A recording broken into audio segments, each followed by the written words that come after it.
လက္ခဏာပညာရဲ့အခြေခံပိုင်း3ဆက်ပြီးတော့ပြပါမယ်။ဒီလက္ခဏာမှာရှိတဲ့ခြေပွင့်တွေအကြောင်းဒီနေ့ကျွန်တော်ဆက်ပြီးတော့ပြောပြပေးပါမယ်။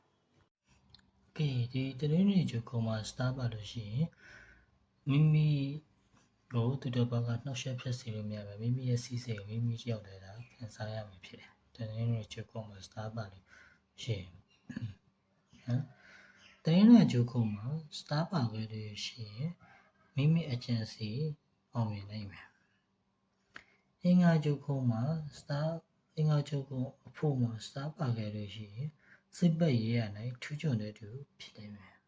။အင်္ဂါဂျိုကုံအမမှာ start ပါလို့ရှိရင်ငြိမ်တဲ့ကော်မီကိုလူဆောင်များရတတ်တယ်။ဒီဗုဒ္ဓဦးဂျိုကုံမှာ start ပါခဲ့လို့ရှိရင်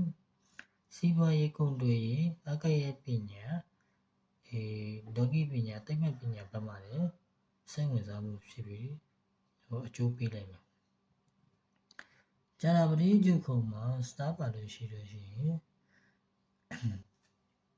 နာပတိဂျုခုံမှာ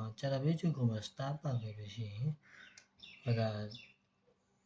စီးပွားရေးကုန်တကူဩဇာအာဏာကြီးမားပြီးဂုဏ်ထူးဆောင်နိုင်တော့သူဖြစ်လိုက်မယ်နော်။တောကြဂျုခုံမှာ start ပါခဲ့လို့ရှိရင်အခြေရရနဲ့အောင်မြင်ပြီးမိမိကြိုက်နှစ်သက်တဲ့သူတွေနဲ့ပေါင်းဖက်ရလိမ့်မယ်